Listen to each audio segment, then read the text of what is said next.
Great to see you. Welcome back my YouTube channel. ඉතින් අද thumbnail එකේ තිබ්බ විදිහට අද මම කියලා දෙන්න යන්නේ කොහොමද නොමිලේම ඔයාලට අවශ්‍ය දන්සල් බැනර් FB එකට දාන දන්සල් post වගේ දේවල් free හදාගන්න කියලා. ඉතින් අපි මේ බැනර් post වගේ දේවල් හදන්න අපි use කරන්නේ ChatGPT. ඉතින් ChatGPT අලුත් version එක තියෙනවා.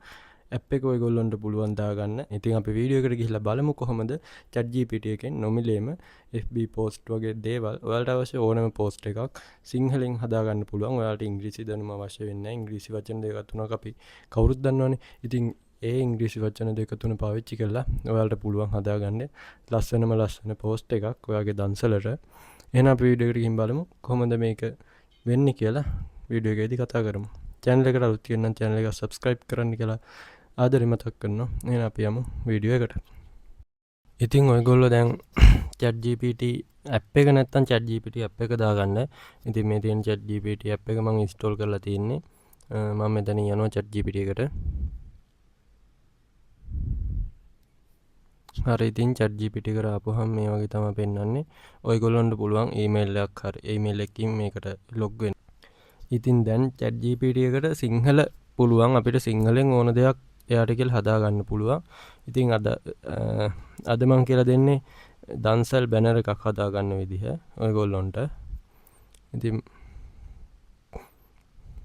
මෙන්න මේ විදිහට මම prompt එකක් කලින්ම හදාගෙන තිබ්බා. මම ඒක මෙතෙන්ට paste කරගත්තා. ඔයගොල්ලොන්ටත් මේක description එකෙන් මම දාලා තියන්නම්. ඒතකොට ඔයාලට මේ prompt එක අරන් ගිහිල්ලා paste කරලා මේකේ තියෙන ඔයාලට අවශ්‍ය විදිහට මේක edit කරගන්න පුළුවන්. ඉතින් මම කියලා තියෙන්නේ මෙහෙම මම සම්පූර්ණයෙන්ම සිංහලෙන් තමයි මේක දාලා තියෙන්නේ. ඉංග්‍රීසි වචන දෙක තුනක් මැද ඇති. ඉතින් ඔයාලට ලේසියෙන් හදාගන්න පුළුවන් මේ විදිහට මේ prompt එක අරගෙන ගිහිල්ලා paste කරලා ඔයාලට මේ අවශ්‍ය තැන් ටික විතරක් හදාගන්න. ඉතින් මම කියලා තියෙනවා මෙතන මට වෙසක් දන්සලකට බැනර් එකක් හදාගන්න ඕනි. මම නිකන් නමක් දැම්ම ජයරත්න හાર્ඩ්වෙයාර් විසින් තෙවැනි වරට සංවිධානය කරනු ලබන. ඉතින් මේක වැදගත්ම දේ තමයි මේ විදිහට prompt එක දානකොට මේ වගේ space තියලා දාන්න. එතකොට එයාට මේ ලේසියෙන් හොයාගන්න පුළුවන් වෙන් කරලා වචන. සංවිධානය කරනු ලබන මහා බත් දන්සලයක උඩුකමා දෙකක් යටතේ දාලා තියෙන එක පොඩ්ඩක් මේන් කරලා පෙන්වන්න ඕන නිසා ඒ විදිහට දීලා තියෙනවා. උතුම් වෙසක් බොහෝ දින රාත්‍රී 7 සිට මෙම ස්ථානයේදී පැවැත්වේ. අර එහෙම ඔයාලා වෙන් කරලා දෙන්න ස්පේස් තියලා මේ එතකොට ඔයාලට මේ ChatGPT එකට පුළුවන් ලේසියෙන් මේක වචන හොයාගන්න. ඔබ සැමට බැති සිතින් ආරාධනා. එතනින් ඉවරයි. ඊට පස්සේ මම කියද්දී ඊට පස්සේ තමයි වැදගත්ම ටික මෙම විස්තර ටික දාලා වෙසක් දන්සලකට බැනර් එකක් හදාගන්න ඕනි. සයිස් කියලා මම දීලා තිනවා ඉන්ච් 60 36 ලෑන්ඩ්ස්කේප් ආකාරයට. ඒ කියන්නේ බැනර් එක සාමාන්‍යයෙන් හරස් අතටනේ වදින්නේ. ලෑන්ඩ්ස්කේප් කියන්නේ හරස් අතට. පෝර්ට්‍රේට් ඕන නම් ඔයාලට පුළුවන් පෝර්ට්‍රේට්. හතරැස්සට ඕන නම් එහෙම මුකුත් දාන්න ඕනේ නැහැ. සයිස් එක දැම්මනම් හතරැස්සකට එනවා. මෙතන ඉන්ච් 60 36. ඒ කියන්නේ 5.3 අඩි 5.3 බැනර් එකකට තමයි මේ හදන්නේ. 4K quality එකෙන් හදලා දෙන්න. කියන්නේ 4K quality කියන්නේ හොඳම quality එකෙන් 8K quality කියලා තියෙනවා. ඉතින් 4K quality හොඳටම ඇති. නිල් කහ රතු වගේ කලර්ෆුල් පාට වලින් හදන්න. ඔයාලට ඕන පාට ටිකක් මෙතනින් දෙන්න පුළුවන්. ඉතින් මම ඊළඟට දාලා තියෙනවා බුදුරජාණන් වහන්සේගේ පින්තූර දාන්න එපා කියලා. ඉතින් බුදුරජාණන් වහන්සේගේ පින්තූර අවශ්‍ය නැහැ බැනර් එකට. මොකද බැනර් එක ටික දවසක් තිබ්බහම ඒක ඉවරයි. ඒක විහි කරලා දානවනේ. ඒ හින්දා මම එහෙම කියලා තියෙන්නේ. ඉතින් බද්දන්සලක් නිසා ඒකට සුදුසු විදිහට ඉමේජ් ජෙනරේට් කරගන්න. ඒ කියන්නේ ඔයා ඒක බද්දන්සලකට අවශ්‍ය විදිහට හදලා දෙන්න කියලා තමයි කියන්නේ. වෙසක් කූඩු සැරසිලි බෞද්ධ කොඩි වෙසක් කූඩු මල් වගේ දේවල් වලින් බෑග්ග්‍රවුන්ඩ් එක හදන්න කියලා තියෙනවා මම. දන්සලට අදාළ විස්තරය හොඳින් highlight වෙන්න හදලා දෙන්න. වෙසක් එකට සුදුසු ලස්සන ෆොන්ට් භාවිතා කරන්න. ඉතින් වෙසක් එකට සුදුසු ෆොන්ට් භාවිතා කරලා එහෙම හදන්න කියලා තියෙනවා. ඉතින් මේ prompt එක ඔයාලට දාන්නම් මේ copy කරගෙන paste කරගෙන ඔයාලට අවශ්‍ය විදිහට හදාගන්න. ඉතින් අපි මේක දීලා බලමු. මෙයා විනාඩි 3ක් විතර ඇතුළත මේක හදලා දෙයි ලස්සනට. ඉතින් එයා generate කරනවා creating image.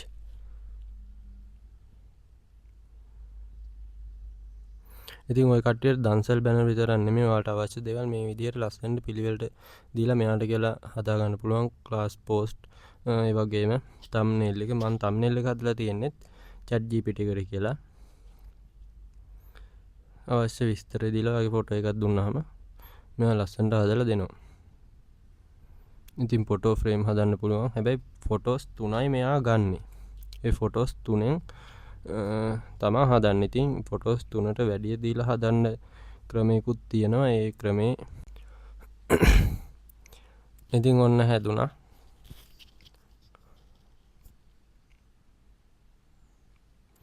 ජයරත්න හાર્ඩ්වෙයාර් විසින් තෙවන වරට සංවිධානය කළ මහා බද්දන්සලේ උතුම් වෙසක් පොහෝ දින රාත්‍රී 7 සිට මෙම ස්ථානයේදී පැවැත්වේ. ඔබ සැමට බැති සිතින් ආරාධනා.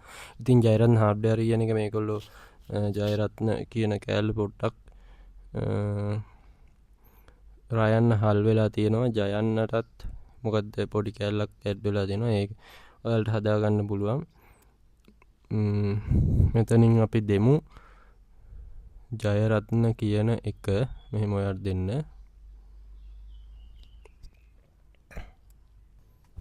ඉතින් මම මෙහෙම කියලා දෙනවා ජයරත්න හાર્ඩ්වෙයාර් කියන කැල උද්දෘතකම මැද දාලා තිනවා හයිලයිට් කරලා මේ විදිහට දාන්න. ඔයා දාපකුල සමහරක් වැරදි කියලා. මේක දාලා බලමු. ඉතින් ඔයා පොඩි එඩිට් දෙකක් තුනක් තියෙනවා නම් ඔහොම කරගන්න පුළුවන්. නැත්තම් ඔයගොල්ලොන්ට FB post මේ බැනර් ආයෙ හදාගන්න බැරි වෙනවා. මොකද මෙහෙම දිගින් දිගට ජෙනරේට් කරන්න ගියොත් මෙයා උඩරිම 5ක් විතර තමයි කරලා දෙන්නේ. ඉතින් ඔයාලට ඊමේල් එක වෙනස් කරගෙන තව හදන්න ඕන නම් එහෙම කරගන්න පුළුවන්. ඉතින් මේක මෙයා ජෙනරේට් කරලා හරියට හදලා දුන්නොත් ප්‍රශ්නයක් නැහැ. ඉතින් ඒත් වැරදුනොත් මේ අකුරු ඉතින් ගොඩක්ම වැරදි නෑනේ. මේක ඔයාලට බැනර් එක print කරන තැනින් පොඩ්ඩක් edit කරගන්න පුළුවන්. ජයරත්න කියන කෑල්ල පොඩ්ඩක් ජයරත්න හાર્ඩ්වෙයාර් කියන එක මම නම් කළා.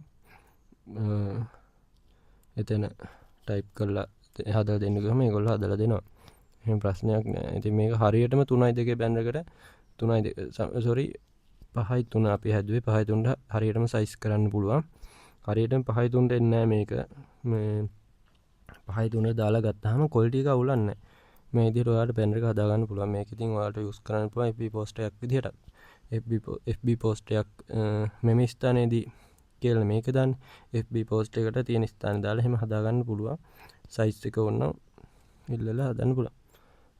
දැන් මෙයා හදලා දුන්න ජයරත්න හાર્ඩ්වෙයාර් කියලා ලස්සනට හදලා දුන්නා.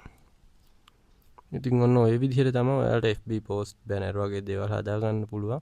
මේ වගේ prompt එකක් දීලා සරලව ලස්සනට කලර්ෆුල් විදිහට කිව්ව පාට දාලා යටින් බෞද්ධ කොඩියක් වගේ ලස්සනට දාලා එයා හදලා දෙනවා. බලන්න මම බුදුරජාණන් වහන්සේගේ රූපයක් දාන්න එපා කිව්වා. එයා දාලා නැහැ. ඉතින් ඔයාලට මේක උඩ ක්ලික් කරලා උඩින් ඩවුන්ලෝඩ් තියෙන තැනින් ඩවුන්ලෝඩ් කරගන්න පුළුවන්. ඉතින් ඔන්න ඔය විදිහට තමයි අද වීඩියෝ එක උනේ. වීඩියෝ එක සුපිරි කියලා හිතනවා නම් කමෙන්ට් එකක් දාන්න. තියෙන ප්‍රශ්න මොන හරි තියෙනවා නම් කමෙන්ට් එකේ අහන්න. තවත් ලස්සන වීඩියෝ එකක් අරගෙන එන්නම්. see you.